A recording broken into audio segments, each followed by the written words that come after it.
I'm interviewing Professor Lawrence Reed once again on parallels between what's going on in the U.S. today and the fall of Rome. Now, Professor, a lot of talk in the news today with the election coming out, the presidential election, Bernie Sanders, big socialist, other candidates talking about the same kind of progressive tendencies, young people more and more on board with some form of socialism. Are we heading towards a socialist state, even if Bernie Sanders or somebody like him doesn't get elected? Well, in some ways, we have been heading in that direction for much of the last 75 years or more. The question is, are we about to take a big leap further in that same direction? Certainly, if Bernie Sanders were to win his party's nomination, I would say, the answer to that question might be yes. But I don't think he can win in November. I really don't. And there is a strong possibility that his notoriety and his outspoken support for socialism just might render a pretty powerful verdict between now and November, in which case we might look back and say, we dodged a bullet. We pulled up short and turned another way. I mean, that's what I hope will happen. But that's not to say that I think the incumbent, Donald Trump, is doing what he ought to do either. I mean, in so many ways, he's been a bystander as federal spending has grown through the roof. Socialists tend to love that. I don't. All right, but Professor, a lot of people say that Bernie Sanders' type of socialism and of that ilk is being mischaracterized. For instance, like you could make the argument that Social Security is socialism. Would you be in favor of eliminating Social Security? Well, I certainly would be in favor of allowing people much greater freedom over how their Social Security monies are invested. A few years ago, President Bush recommended a very modest plan whereby just a portion of what the government now takes and pretty much spends instead of invests for Social Security, allowing you to have more leeway in taking some of that and investing as you please. I think that would be a good idea. More of that, the better, as far as I'm concerned. Social Security is on the path to fiscal insolvency. It'll be there within the next generation. So we've got to be thinking about alternatives, or we're all going to just slide into fiscal insolvency in our retirement if we're focusing on just depending on a federal program. Well, the arguments against that would be that if the government stops spending so much trillions of dollars on these foreign wars and other wasteful programs involved with the military industrial complex, there would be enough money for Social Security and other programs. Well, I'm not in favor of so much of our involvement overseas, so I certainly would like to see some of those savings, but I don't think those numbers quite add up. The Social Security unfunded, long-term unfunded liabilities are massive. And that isn't all going to come from not engaging in foreign conflicts. It has to come from someplace else, or the program has to be restructured. I guess the problem is that Social Security, the numbers will not work unless everybody's on board fully with Social Security. Is that your understanding of it? Well, of course, everybody is on board, and yet it's headed to fiscal insolvency. I mean, that tells you something about government competence, doesn't it? I mean, they can rope everybody in at gunpoint and still not make a program viable for more than a few generations. And you don't see that as just Republican propaganda, as some of the liberals are saying. No, I see that as numbers. That's what the General Accounting Office, that's what a lot of independent authorities have pointed to. I mean, the numbers are fairly transparent. You can see the path that we're on. Maybe they'll be off by a year or two, but it could be in either direction. We may be there even quicker than some of the best analysts are now suggesting. Well, you mentioned the program that Bush proposed some time ago about a portion of Social Security being invested in the stock market. Now, of course, the critics of that say that's just another way to get Wall Street richer, and there's no guarantee you're going to get the same kind of guaranteed return that you do under Social Security. So therefore, most people who are not wise investors, don't have the time to be or the skills, will lose if a portion of that goes to Wall Street investments. Well, there's never been a 20-year period in all of American history in which the stock market didn't rise appreciably. There have been some sharp downturns along the way. But as I recall, the Bush proposal, and really any proposal to restructure Social Security that would allow for more privatization, usually has a cutoff age. I think under the Bush proposal it was maybe age 50, where everybody who was 50 and over, there would be no changes. But for people 50 and or 49 and under, they would have a little more flexibility to invest those dollars as they saw fit. Now, the return on Social Security has been extraordinarily meager. I mean, it's been in the very, very low single digits. And hey, thank you very much, federal government, but I know I could do better than that. And so could many other people. Now, maybe not everybody would be a good stock picker, but I'm not a particularly good stock picker. But in addition to Social Security, I do invest for retirement in mutual funds, where your risk is more spread out. So there are various ways to invest for retirement. It doesn't have to be in the purchase of a single stock. It can be multiple stocks, mutual funds, it can be bonds, it can be other investment vehicles. You're going to take a chance with anything. Nothing is certain. The future isn't guaranteed. And that's just as true of Social Security as it is of investments in the stock market, generally speaking.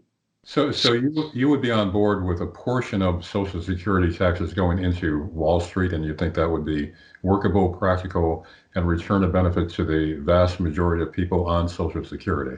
Is there any going other formulation? Wall Street? No, I'm in favor of allowing people who earn the money in the first place to keep more of the money that government is now taking from them and let them choose where they want to put it. But is there any other reformulation that's also workable, you think? I'm sure this is not an area where I'm an expert on, but I do think that as you find in most other walks of life, a little more flexibility and personal choice goes a long way. So there probably are some viable alternatives worth looking at. In Chile, for instance, way back in the 70s, they privatized their pension program, and all the government basically does there, and this is now half a century later, is basically say, okay, we can certify any number of these funds as being sound and run by people who have a good track record, but otherwise individuals in Chile are free to make their own choices. And nobody in Chile wants to abolish that. All right, Professor, more generally speaking, you're saying that the U.S. is drifting towards socialism in many aspects, the same as Rome did, which led to Rome's downfall. Is that your position? Yeah, and broadly speaking, I think that's accurate. And how close are we to that? And a quick review of how that destroyed Rome. That's your analysis of it. When it became a socialist state, that was the beginning of the decline of Rome. Could you capsulize that for us?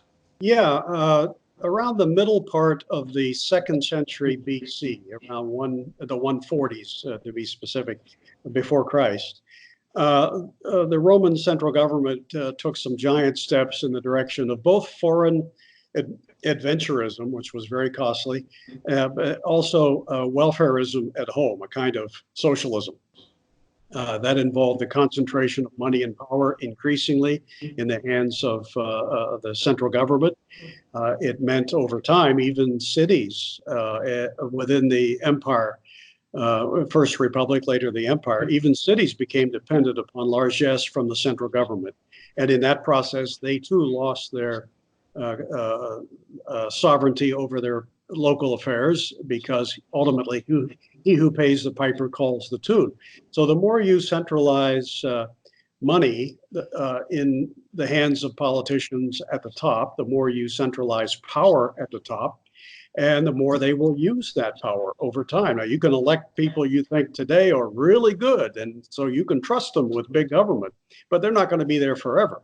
And at some point, power tends to attract the already corrupt, and then they use the power for even more corrupt means and to corral even more power for themselves.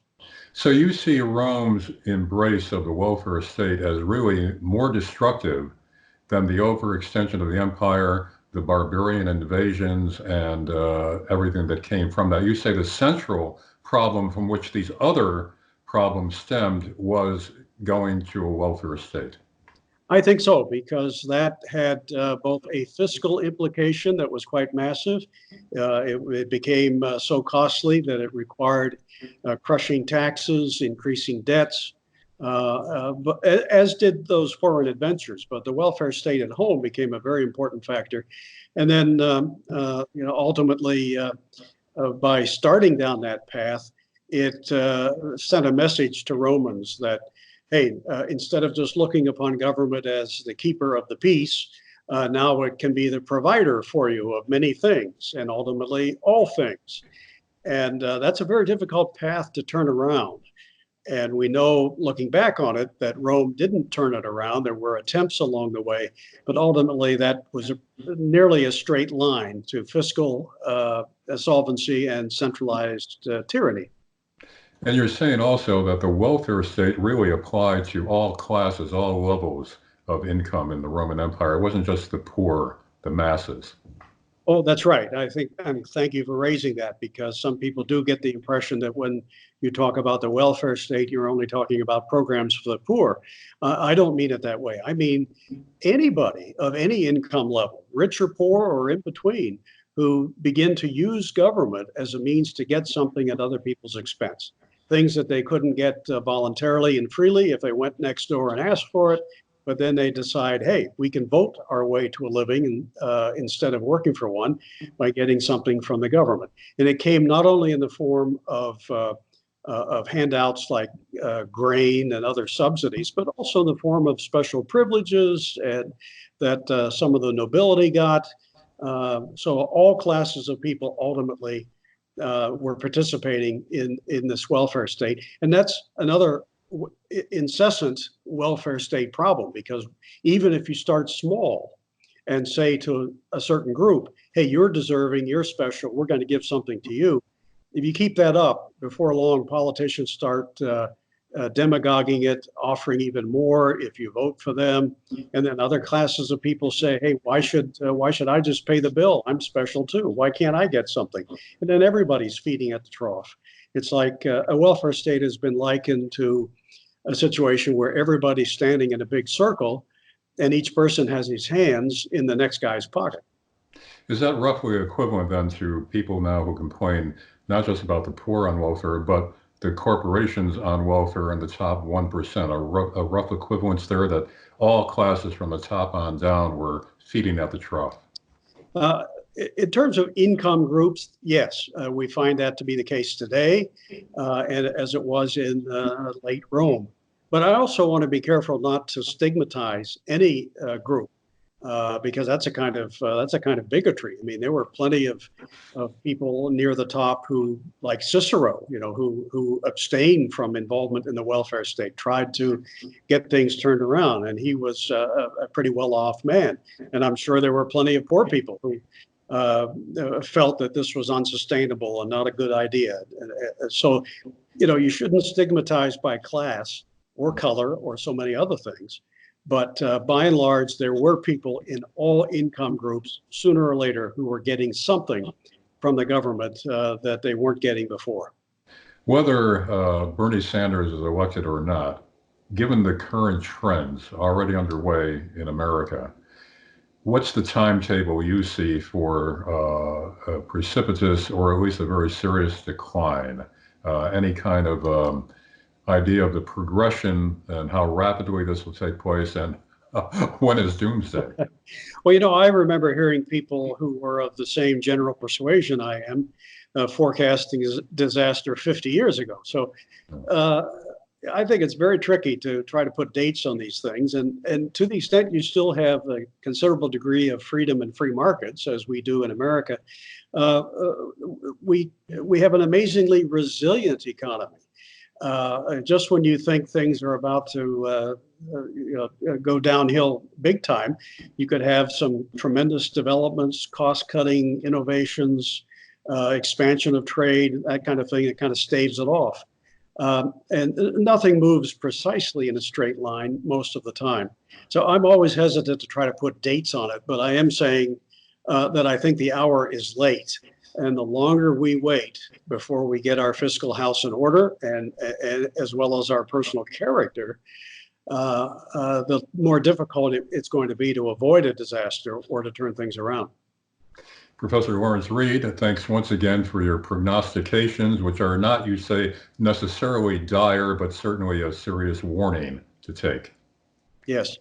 Thank you. Thank you.